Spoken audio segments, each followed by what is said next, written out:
Welcome to Evangelism Lesson 5.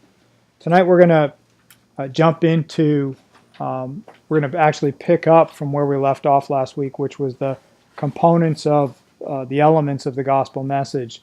And then we're going to try to take that and look at who we're proclaiming that message to. And what's important about tonight is to try to understand and begin to formulate a strategy, right, as we think about how we're going to share a message. And how we're going to not only take that message, but how we're going to share that to the people that we're targeting. And we're going to talk tonight a little bit about culture and postmodernism. And so we can take the entire length of this course and not really get an understanding of what postmodernism is, because I think postmodernism doesn't quite understand what postmodernism is. But I think for us, there's a challenge that we have in reaching the audience, and so we're going to have to try to gain a sense of perspective as we're sharing the gospel message in the culture, and that's actually a biblical principle. I'm going to show that in a second. So we've been walking through progressively who an evangelist is, and we said that that's one who's called, so that's a specific calling and a title, or commissioned. That's all of us, so we're in one or two of those categories. We looked at the coincidence of the time that we make the confession and come into salvation. The time we make that confession of who Jesus Christ is, it's actually the first moment of us behaving as evangelists, because we're proclaiming Jesus Christ and we're proclaiming it outward at the time of the receipt of salvation. We then looked at what does it mean to believe, and what I asked us to do was really focus on not what I believe, but the idea of what does it mean to believe? What does believing really mean? And when we looked at that a little bit, we said, well, is believing a works thing, right? Do I have to try harder to believe? Do I have to work harder to believe? If I only have a little bit more faith, wouldn't something happen? And the answer that Paul gives us in Romans 4 that we looked at that night was Abraham's faith. And there were two components to Abraham's faith there. The first was he heard clearly the promise that God had given him. That's what he was trusting in. He was trusting clearly in the promise. And then the second thing is he was trusting in God's ability to fulfill that promise. So there was no question in Abram's mind at the time what God had told him, and that God was able to do that. And that's where trust came in. And when those elements all come together, that's what we're talking about when we're talking about faith. It's not a belief in something that's never been promised. It's not a belief in something blindly. There's a very specific foundation to faith, right? And that's important for us because as we're proclaiming the gospel, we're proclaiming a promise, right? God has made a promise to us. And so the real question is, what's that promise? And then do you get to the point where you believe he's able to keep that promise? And then last week we talked about what are we proclaiming. And so we went through 6 elements of the gospel message that Paul proclaims in Romans. And what he does is he, in 16 chapters, he systematically preaches the gospel to the church at Rome. Why? Because he can't get there. He hasn't been there. And if you look at all of his other epistles, the ones where he has already been to a church, he usually starts out somewhere in the beginning of the letter by saying, hey, remember that gospel message I proclaimed to you? Now they have a question or he has a reminder, and that letter is about the question or the reminder. But what makes Romans so unique is he hadn't been there. He wants to go preach the gospel in Rome. Why? Because it's the seat of power in the world. And so here's his chance to begin to preach the gospel message. And we get a record of that. And so here are the elements. We said the first element that Paul proclaims is the righteousness of God. God is perfect. The second thing he proclaims is the unrighteousness of man. We're not. We're not perfect. Justification by faith.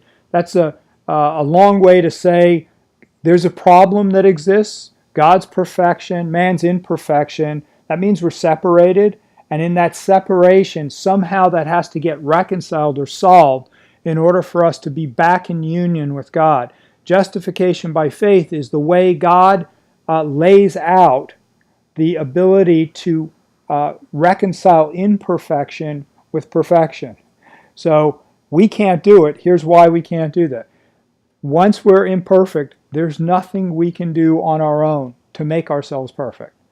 Once stained, always stained. And so God himself must be the one who determines how to reconcile perfection to imperfection. Here's the problem.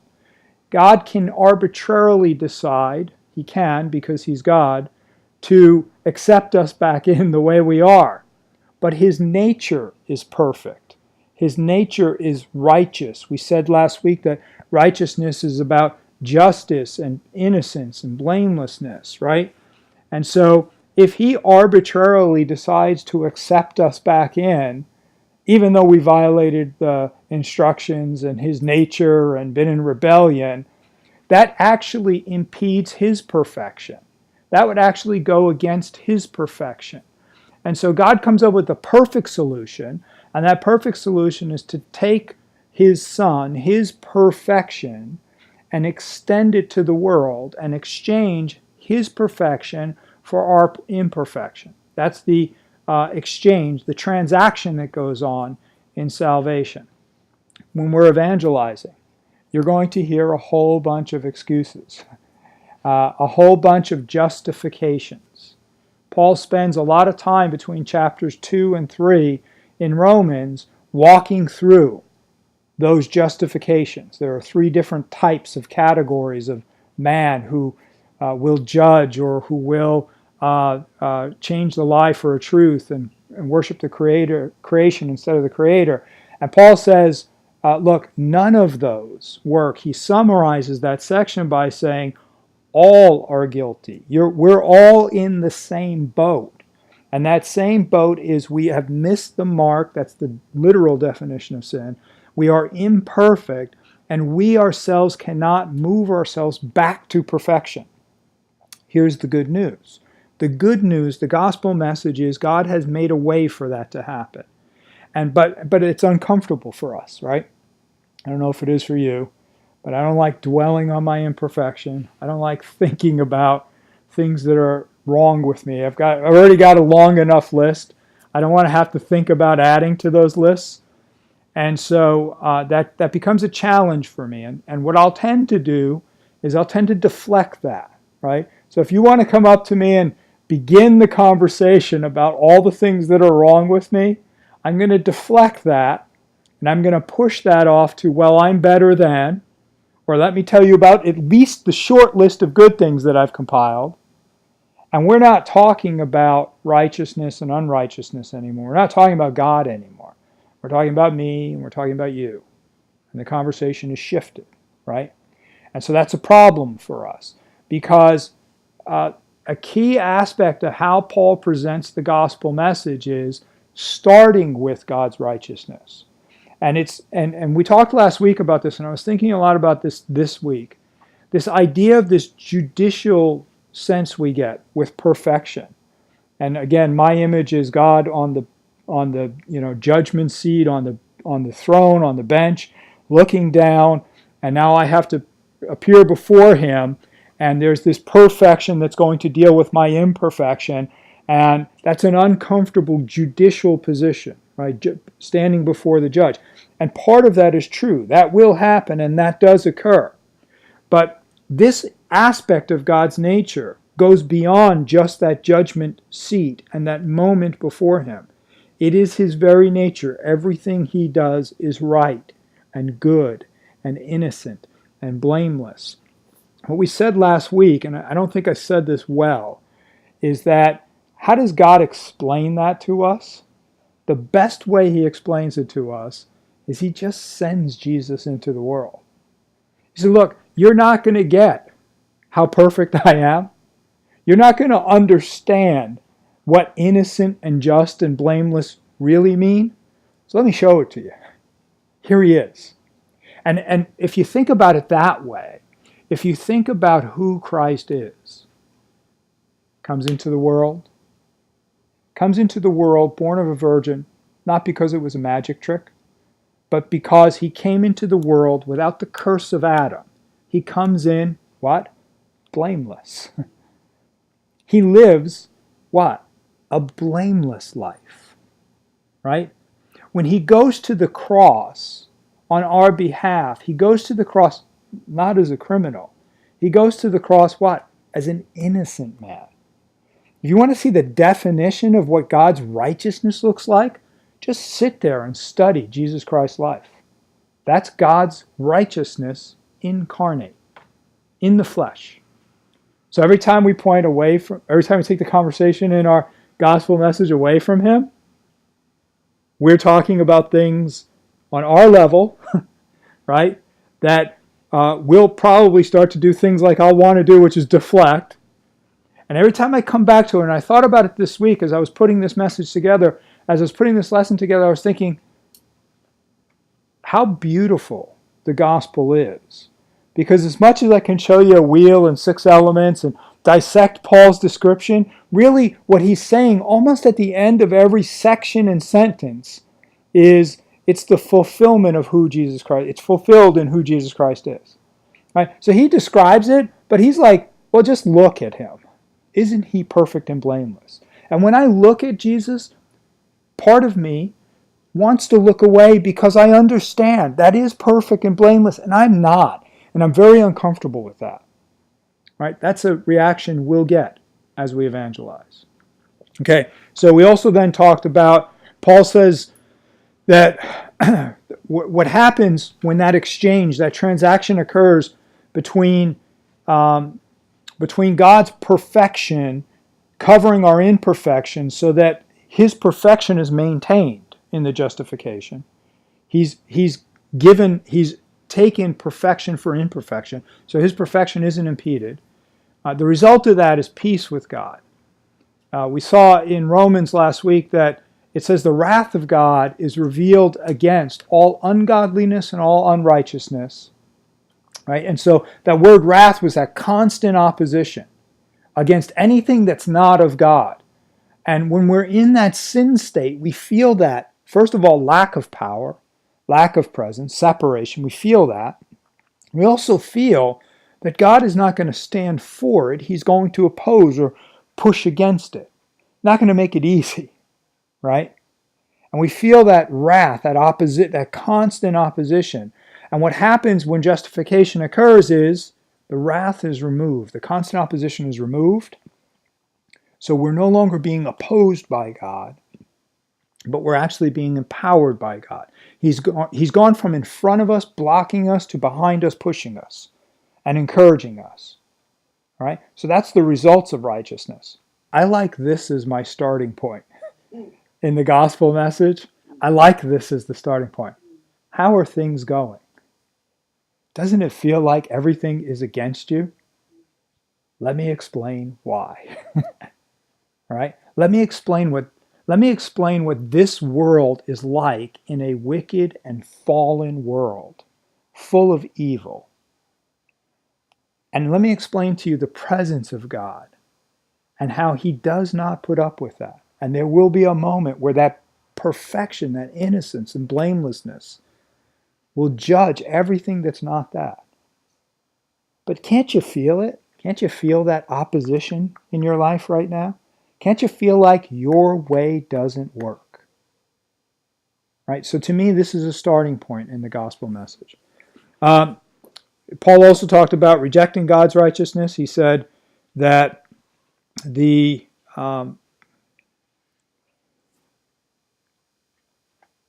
a moment of clarity that we get. And in that moment of clarity, we have the choice to either receive that exchange, that transaction. We understand. He says actually early in the letter that we have a clear understanding so that we're without excuse and that we have that option to choose God's righteousness. So we get clear, God's perfect, I'm not. There's a moment of that clarity. There may be several moments. There may be a lifetime of moments. I don't know. But there is at least one moment in our lives where we get clear, God is perfect and I'm not, and who God is. But we have the option to choose that righteousness or not. And what he says with the Israelites is, he says that they decided, he said in their ignorance, they did not submit to God's righteousness because They were busy with their own, establishing their own righteousness. They were trying to make up their own way of perfection and blamelessness and perfection. By the way, where else does that happen? In the church, right? Can't do this, can't do this, can't do this, must do this, have to do it that way. You're doing it wrong, you must do it that way. That's man's perfection, right? Not God's perfection. And so we have to be careful about that when we're evangelizing. And what he said is, but the difference is the third part of Paul's rejection of God's righteousness was that they refused to submit to God. They got it. They saw that God was totally perfect and awesome, and they said, no, don't want it. I think it's a constant reminder for us that we have to remember that our job is not the conversion. Our job is the deliverance of the message. And that the people that we're evangelizing to, presenting and preaching the gospel to, they have the choice. And here's how I look at this. God gave them the choice. However much I love the person that I'm evangelizing, however close they are to me, however important it is to me that they accept that message, God made that person with the choice to choose him or not.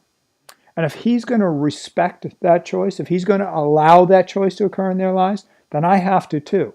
As a follower of Christ, I have to too, right? I can't say, no, you cannot do that because it'll be bad for you. I can say that, but the reality is even if I get them to pray the prayer and pretend that they're a Christian, they're not. They're not. They have to get to the moment of surrender. They'll have to get to this moment of clarity. So I can help them with that. Here's who God is. Let me tell you who God is. And I can be consistent about telling them who God is, and I can be patient in telling them who God is, and I can be loving in delivering that message, but I can't make the choice for them. I think we've made, at times, we've confused that. We got to stop confusing that. And I think actually, honestly, sometimes we look at it as a tote board, right?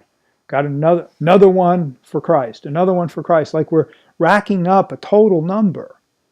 And I don't imagine that there's going to be any kind of tote board when we get to heaven where, Ryan, you've got 150, and Stu, you're a little behind, you're at 112, and I'm bringing up the rear, I got 10, right? And so I don't imagine that's the case. Here's why. The Holy Spirit's doing the work. It's all His. In fact, if we're taking credit for the conversion, there might be a side conversation we're going to have to go through. I'll talk to you about that whole credit thing. And I want to show you a little picture of really who was doing the work. And so we have to be careful about that. And the last was living in God's righteousness.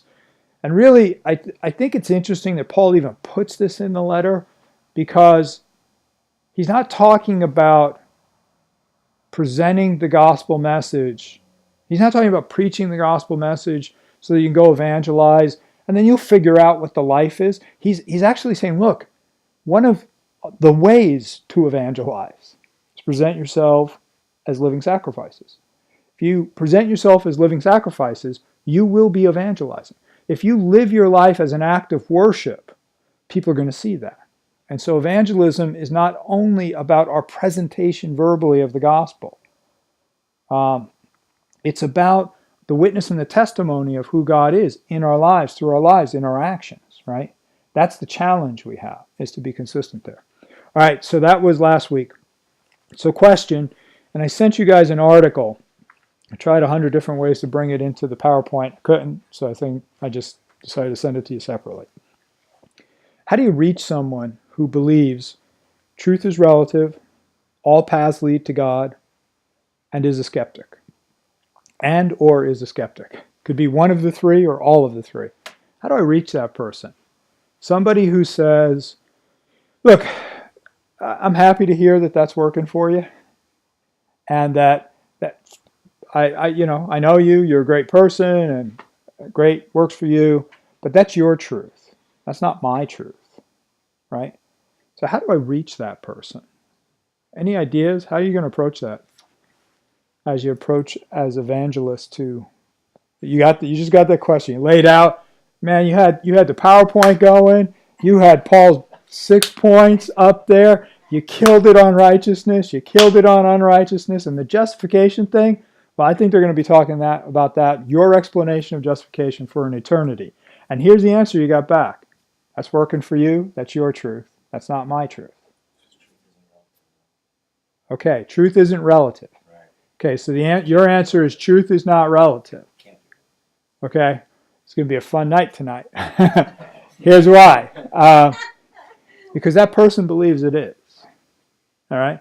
Foundationally now, and here's the problem that I've gotten into heading down this path, is I'm now moving towards argument. Okay? And I'll win the argument. They'll walk away angry, but conceding a point sometimes. Sometimes they won't concede the point verbally. They'll go, okay, make a couple good points there. Nothing to do with the gospel, by the way. I've turned it into an argument. All right? And an argument, by the way, not centered on the gospel. I'm arguing about relativity of truth. And so that's a challenge for us. That's going to be a challenge for us. I propose a different path, okay? And I'm going to propose it in a second. But first, the first part of this is understanding. We're not going to be able to reach somebody like this or anybody until we understand them, all right? And so it's going to require us both patience and openness, right? Same thing with the skeptic, right? Skeptic walks in with the idea, the premise that everything you say is wrong. Literally, everything you say is wrong. Even if you have credibility with that person, when you bring up this topic, it is immediately assumed and viewed with skepticism. So they will be looking at it critically. They're not looking at it for reasons to believe. They're looking at it for reasons not to believe it. So the challenge you have right away is a presentation to reach somebody who assumes either that what you're saying is only good for you and only about you and for you, or is something that has to be dissected and will find holes. And if they find one hole, the skeptic finds one hole, that's it, they're done. They're good. It reaffirms their skepticism and allows them to continue forward with their belief set, right? So that's a problem. All paths lead to God, same kind of approach. There's a whole subset of thought that underlies the idea that all paths lead to God. And so my presentation of the gospel will not be heard until I understand that person and their perspective. And so now I'm in the McDonald's drive-through megachurch world. Let me tell you the gospel message. Are you ready to believe? Let's go. Let's pray. Let's get baptized. If you're not, move on. I'm going to move on to the next person. In fact, the way we've kind of structured church today is it's mostly 1 to a few thousand. I'll preach to a few thousand. And let's get a few hundred. What's my hit rate? I'll get a few hundred in the conversion rate, right? And those that don't, just move on, right? We'll keep moving on, right? So it is literally a mass marketing approach to evangelism. And the postmodern culture is sitting there not willing to accept the mass marketing approach. So from a church perspective, we have a huge challenge. So let's talk a little bit about postmodernism. Okay, lots of words up there. And there's no way to fully describe this. There's no way to even cover generally this topic right now. So I'm just going to try to bring out some highlights of what the basic thought of postmodernism is. First, it is post the modern period. And the modern period would be the period of time kind of coming out of the Dark Ages that moves to what's called the Age of Enlightenment. All right? This explosion of science and knowledge that occurs, you can pick the date, as early as the 1500s, as late as the 1800s. Somewhere in there is this movement and moment where man and science and knowledge suddenly just explode. And there's a movement in that time frame kind of away from accepting things in the modern period of time to wanting to use rational thought and reasoning. And that's the basis of the modern movement, right? So reason and rational thought. Let me tell you logically why you need to believe in God. Step 1, step 2, step 3, check here. Okay? And but at the same time, the entire world is applying rational thought, scientific method to everything it sees. If it doesn't hold up to it, it's discarded. In fact, faith and science come into a clash in the modern period.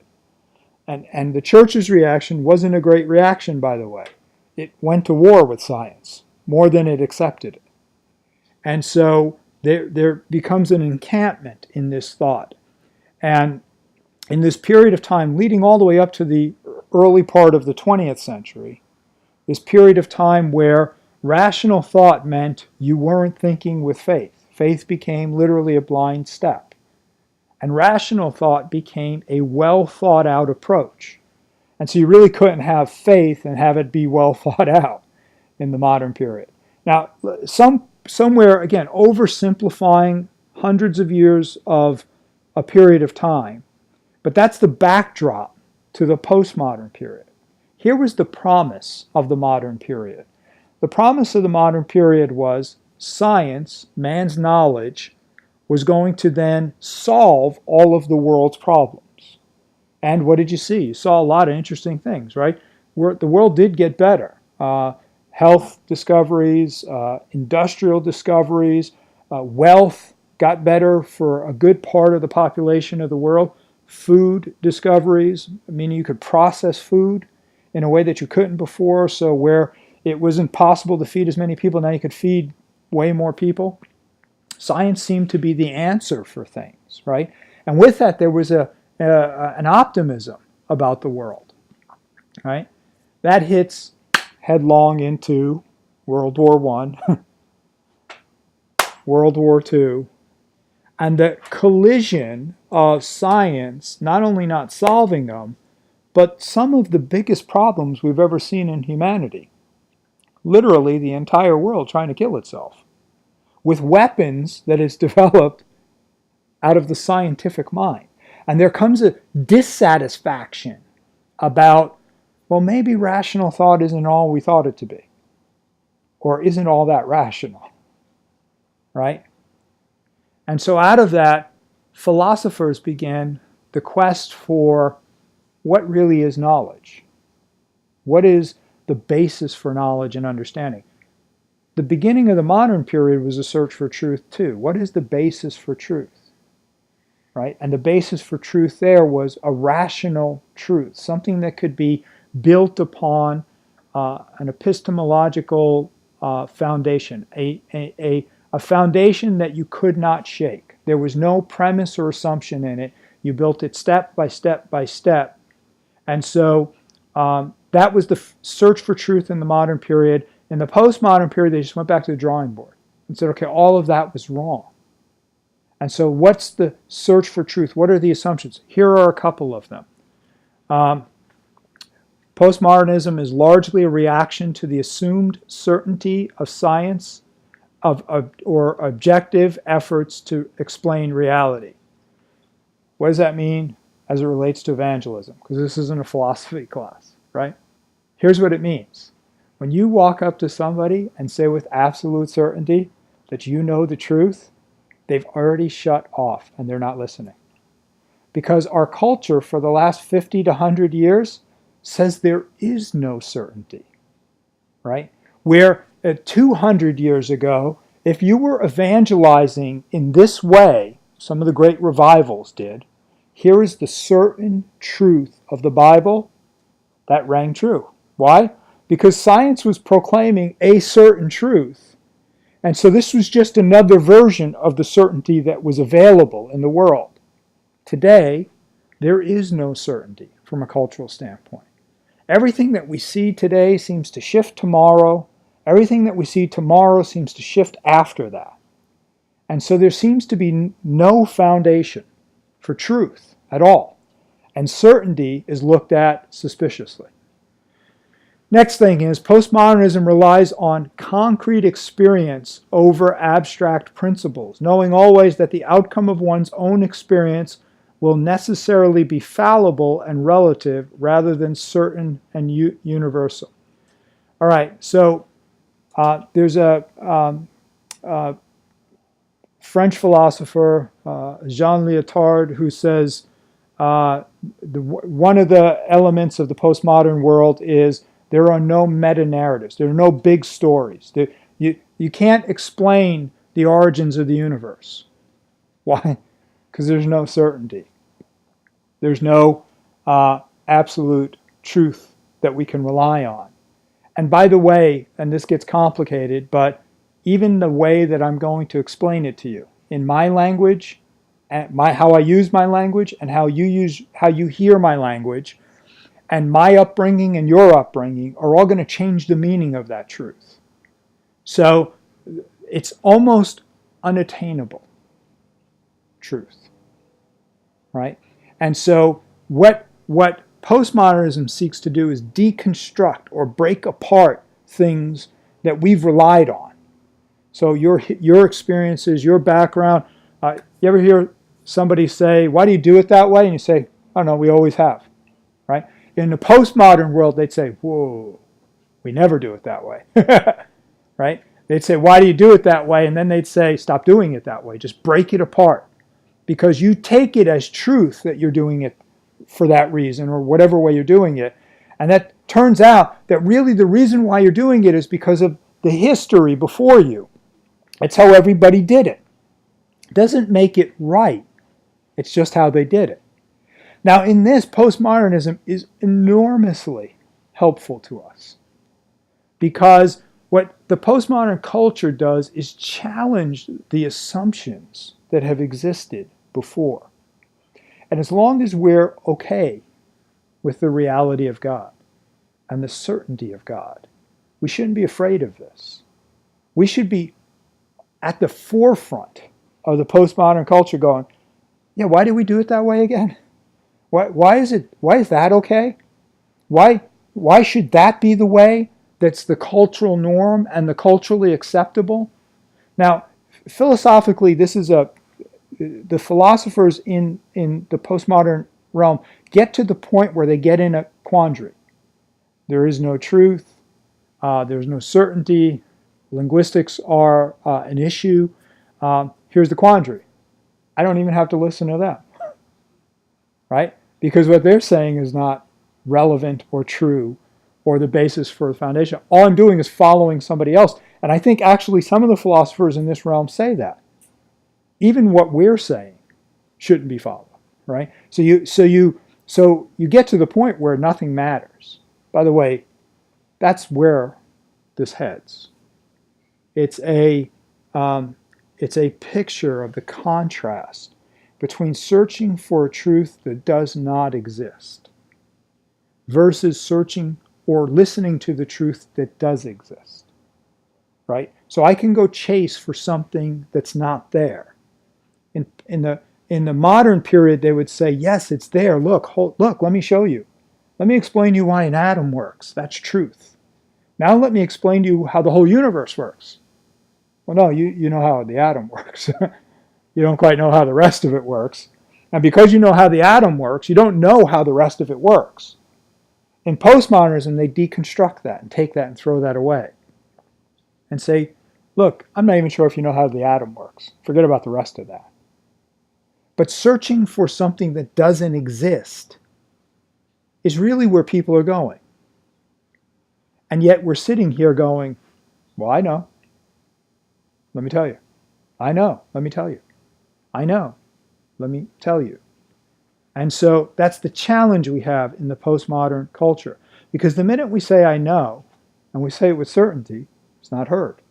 So we have to figure out how to reach somebody who's sitting there. By the way, from a cultural standpoint, if you say postmodern to somebody, they won't be able to give you the definition. They'll deny that they're postmodernist in their thinking because they don't even know that this is prevalent and pervasive in our society right now. But it is. It is the basis for our thought process right now. It invades everything we do and everywhere we go. We are skeptics by nature right now. If you say to somebody, well, that's kind of a postmodernist view, they'd say, no, it's not. Say, are you a skeptic? Oh, yeah. There you go. There you are. Or, is there such thing as an absolute, or is there an absolute truth? No. Okay, there you are. Right there. There you are. You exist, right? You just don't even know it. So that, you see the challenge that we have? The challenge that we have is that the culture itself doesn't even understand what it believes or why it believes. It doesn't understand, yet it's willing to look at us and ridicule our belief system. It will ridicule the Christian belief system.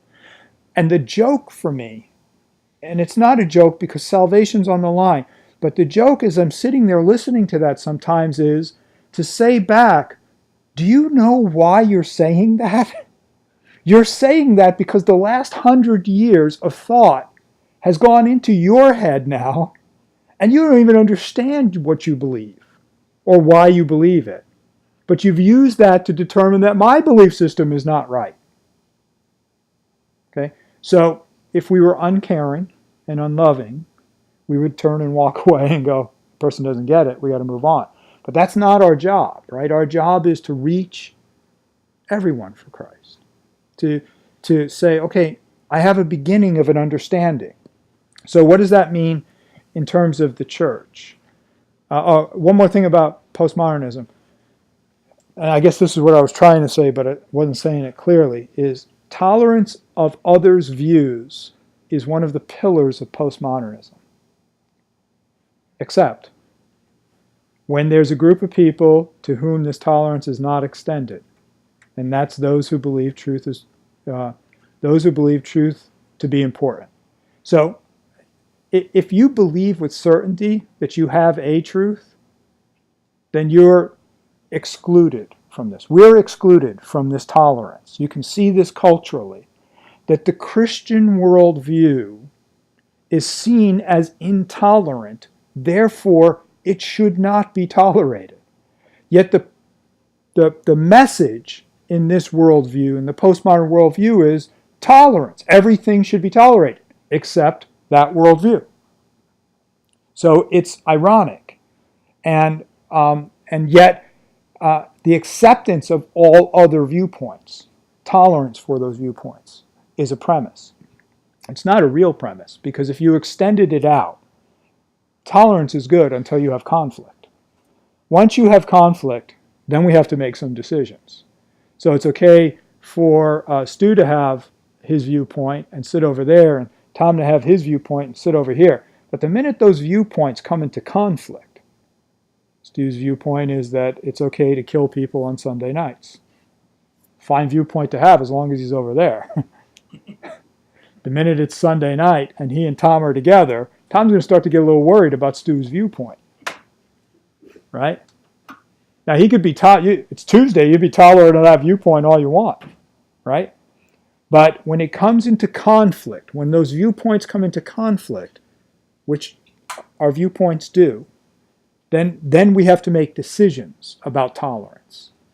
And so I think it's interesting that the world reaction to the Christian worldview is to be intolerant of it. Yet its predominant premise for all other things is tolerance. The other thing is reality. We create our own reality. And in this, God tends to be ignored, even if he exists. He certainly has nothing to say about what we should believe or how we should behave. This is, in general, postmodernism. I think even to a larger extent, this is a remainder of the modern period, is that the universe is a closed system. God is out. If God exists, he's outside of the universe. He doesn't participate actively inside the system. And I hear this often when you start to listen to people as you evangelize, you'll hear these elements where somebody will say, well, if God made everything, he made it and he walked away. So what does that mean? That's a transcendent God. He's distant. He's not immanent, close. And because of that, he becomes almost irrelevant to people's viewpoints because he's not near like we know him to be near. And so in this, reality is only what we experience. And this is where postmodernism gets very complex. What I think, what I hear, what I say is all a function of language and consciousness and experience, and it's a mess.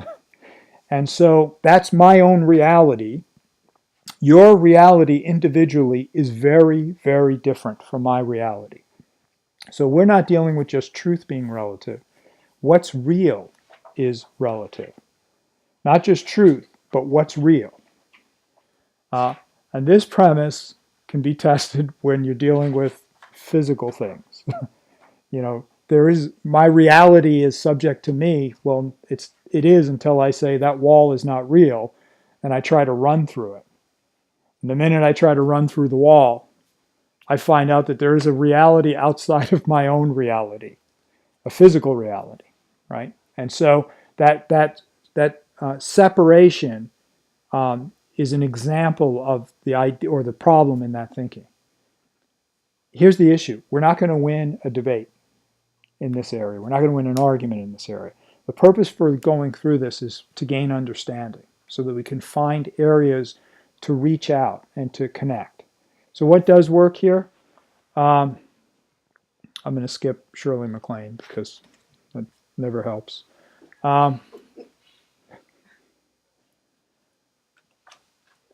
There have been two reactions by the church. One is what's called the emerging church, and that movement seeks to revitalize the Christian church beyond what it sees as the confines of modernity. So a lot of the structure we have in the church and from the church, a lot of the traditions we have, a lot of the reasons why we do what we do are based in the modern period. And so if we're stuck in that period of time as a church, but the world is currently in a postmodern period, meaning it's skeptical of those traditions and views and reasons, then the church will have a hard time reaching the world. That's a challenge. Okay, so we have to be aware of, just ask the simple question, why do we do that? Show me why we do that. And it should either come from Scripture or it'll date back to a tradition. And the tradition will be man-based, typically. Okay. The emerging church asks questions. By the way, the emerging church is a movement, much like Motel Church. It's a movement. There's no one leader. There's no one thought. There's no set of beliefs or doctrines. It's a movement. And the movement has caused a lot of controversy because there's a lot of different viewpoints. Some right, some wrong. According to postmodernism, none of them are wrong. But the heart of the emerging church movement was to challenge the church's thought process, to root out things that were modern period based, tradition based, versus scripturally based. But not to challenge it, but to seek ways to overcome the problem of reaching the world, because they saw the gap. A lot of the early leaders in the emerging church saw the gap between the culture today and the way the church was trying to reach the culture, and said, well, we can insist that you put a suit on and come to church for 3 hours on Sunday morning. We can insist that. Or we can see what are other ways to reach the culture today. And out of that, we get some of our movements in some of our churches. And so that's part of this. Now, the controversy comes in because there's been a lot of theological challenges as well. And so some of them are challenges directly to the kind of the just righteousness of God. And so there's a movement in here called the Emergent Church, not the Emerging Church, but the Emergent Church, that preaches predominantly God is a God of love only, and that there is no hell, and there is no judgment. And so that gets mixed in with the emerging church, which is a movement. And so you end up with, long debates about heresy. So this is about reaching culture. The other reaction by the church has been to just put its head in the sand and ignore it. It doesn't exist. It doesn't exist. If I just wait long enough, it'll go away. It'll go away. It'll go away. Make it go away. And a return, actually, not just to ignore it, but a doubling down on tradition, right? The reason why we're not reaching it is because we've gotten away from, and we need to go back to the way it was before. That may be true. But if you look at the statistics on churches and church growth and see churches that are dying, you look at the age population in those churches. Once those churches literally die out, the whole church goes away. There's no growth. There's no replenishing of the church. There's no movement there. And there's all kinds of church movements around it. But that doubling down of tradition tends to cause a dying away of the church. And so we have to be careful about that. And we have to be careful about, I don't mean traditions within the church, or this is how we do things, and so we do it on Saturday and we do it on Sunday. I don't mean that. I mean going back to 200-year-old traditions, and that's the only way it can be done, again, with absolute certainty. And when we think about that, we tend to lose the culture, right? So a lot of information in a short bit of time, but let's move towards how does this apply to evangelism. Okay, so we should never try to take the gospel message into like these philosophical debates, right? Well, I couldn't get that word out. Philosophical debates. Right? I mean, we should never engage that because that's just like, nonsense, right? Except that's what Paul did here. So in Acts 17,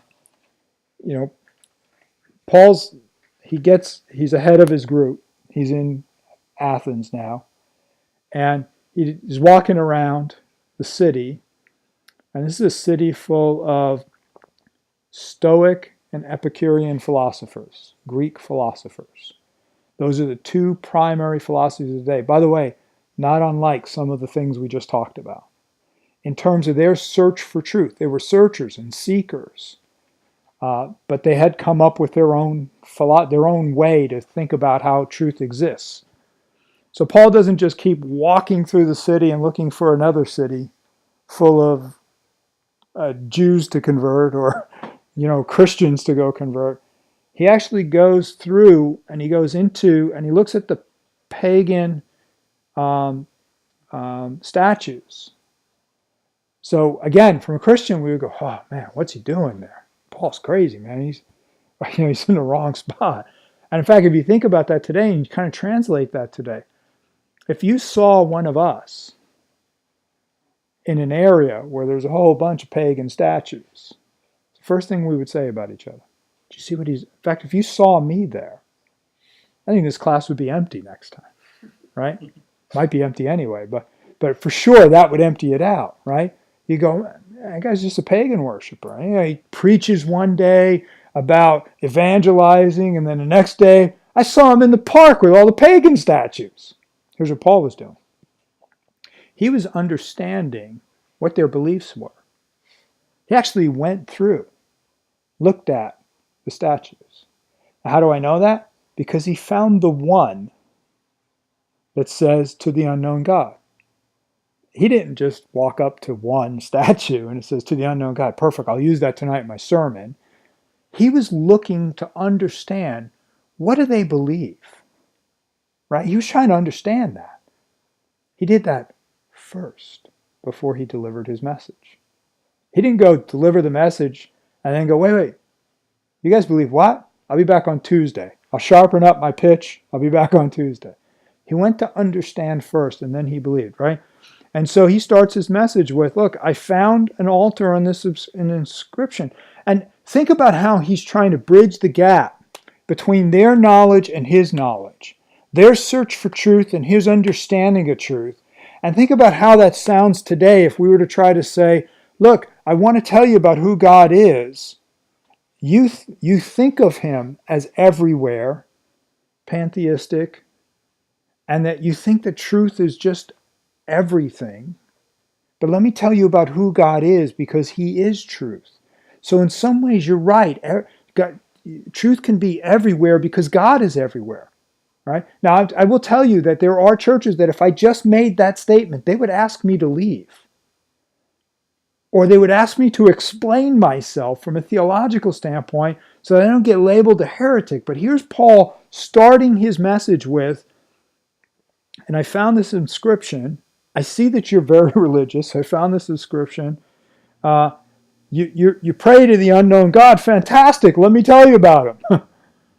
He didn't mention all the other ones they're praying to. He didn't chastise them to start, to say, how could you have so many gods? Don't you know there's only one God? He knows that. Paul knows that. But they don't know that. And so they had this kind of catch-all God that said, hey, just in case we missed any, this statue is for him. And Paul said, fantastic. Why? Because he saw that their heart was to seek. They were seekers. They were trying to understand truth. They got it fantastically wrong, but they were trying to understand it. They weren't sitting back going, you know what, it doesn't matter, I don't care, I'll never know. Who cares? They'd come up with these unbelievably complex understandings and explanations for what truth is, like today. But they were seeking. Today, in the postmodern world, we live in a time, and I think it's coincident with how the Bible describes the end times. We live in a time where the world is seeking. It's honestly seeking for truth. It gets everything is messed up. It understands that the last explanation wasn't what it was cracked up to be. And so the door is open for us to walk in and talk about the unknown God. To walk in and explain, you guys are looking for him. Fantastic. Let me tell you about him because I found him. Right? And so that opportunity exists, and it's scriptural in how we go. Here are the two things Paul does. He doesn't ridicule or denounce their beliefs. Now, I have done this, and I've done this with my own family. I've done this with my wife, where I have, in an effort to reach family members, just spoke down to them, didn't present the gospel the right way, and it's caused pain and hurt. So the ones that I wanted to reach the most, I did the least amount of work, effectiveness, right? Why? Because I was so full of hope and love that they would get the message that I didn't do what I was supposed to do, right? So Paul's lesson here is very simple, and it's beautiful in how he does it. Because if there's ever a group that he's going to go in and turn his intellectual capacity on and say, let me tell you how dumb that is, what you're thinking. He could have taken those philosophies and flipped them inside out and showed them what was wrong with them. He didn't do that. He stayed far away from that. He in fact drew them in and said, hey, I love that you guys love this stuff. I love that you love it. Okay? And so he didn't denounce their beliefs. He used them as an opportunity. And then the second mistake I've made is in an effort to reach somebody so when I get the understanding right, when I know where they're coming from, I'll change the message so it fits them, right? And they may receive that changed message, but it doesn't help them. So my job is to understand first where they are, and to do it in a loving and respectful way, right? I mean, really to see where they are and to respect their right to be there. And that gives me the opportunity, that literally earns me the opportunity for them to hear where I am. And then when they hear where I am, I can't change what I believe in the hopes that they'll either like me better, or that I won't be embarrassed, or that they'll get it if I just changed it a little bit. I won't talk about the whole hell thing because, who wants to hear about hell? And I'd rather talk about heaven and love and eternity because that's so much better. So I'll just cut the gospel in half. I'll tell you about the other part later, after you accept Christ. Except you can't, because the cross makes no sense. if God is a God of love only. If he's a God of love only, and there's no judgment, there's no need for the cross, ever. So I have to tell you about the whole gospel. But I have to get to the point where I'm allowed to do that, right? And so Paul gets that opportunity. They ask him, they call him a babbler. What does this babbler want to tell us? And he babbles. He babbles his way into history there. What's our role as evangelists in the postmodern world? Okay, so this is why I sent you the article. Because I think and the article that I'm referring to is the article on the COO of Chick-fil-A, and the article put out by a gay rights activist who had spent a good part of his adult life protesting and hating Chick-fil-A because of his assumptions of their beliefs as an organization, and in particular the COO. And here's what changed. For those of you who are not familiar, Chick-fil-A has a very kind of Christian value-centered is a Christian value-centered organization. They're not open on Sundays because they want their employees to be home. And I make that mistake every Sunday at like 11 when I go to get Chick-fil-A, and I'm sitting in the parking lot going, forgot again. And so, but I want the Chick-fil-A sandwich so much that I'm willing to go there believing, hoping that they're open.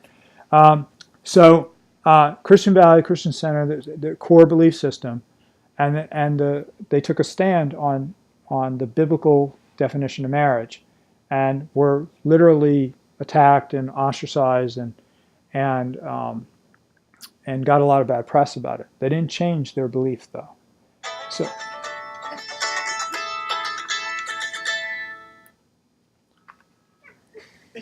sorry.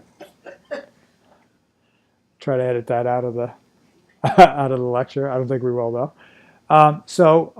They didn't change their belief system. Here's what happened, though. The COO reached out to the activist. And in the article it says that, he says when he got the first call, he was expecting to be read the Riot Act. He was expected to be threatened by the guy with his lawyers. Stop harassing our company. What he got instead was somebody who reached out to try to understand him. And then they developed a relationship over time. Now, in the end, there's not a conversion to salvation, but there was a whole different dynamic when the behavior was one of listening and hearing. He got an opportunity to preach the gospel. He preached the gospel, and here's what the activist said. He said, I gained a better understanding and a greater appreciation for his faith in Jesus Christ. Remarkable. If that's not evangelism, I don't know what it is. Did he change his mind or accept Christ? That's his decision. He knows who he is now with absolute clarity. He also knows what it means to be transformed by Christ, because the idea of being met by the righteousness of God, being expressed by somebody who is a follower of Jesus Christ, it's unlike anything in the world. And while the world doesn't know what to do with it, sometimes it does want to see it. It wants to see it more and more.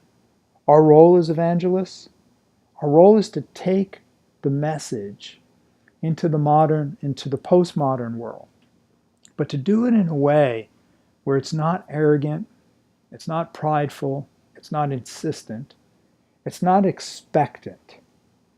You will do it my way because I know the truth. I only know the truth because God was gracious enough with me to show it to me. I don't own the truth. Big difference. There are times as a Christian where I behave like I own the truth. It's not mine, it's his. Right? And so if he gave it freely to me, I have to give it freely to others. That's the role of the evangelist. Right? So if I pretend that I have something of value that I created and hold on to it like that and dish it out sparingly, then I'm doing God a disservice. I'm dishonoring him with what he's given me. Because it's not how he gave it to me. He gave it to me freely.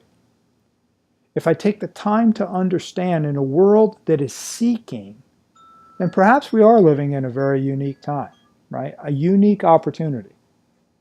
And I do think we're living in that time. So we can bury our heads in the sand as a church.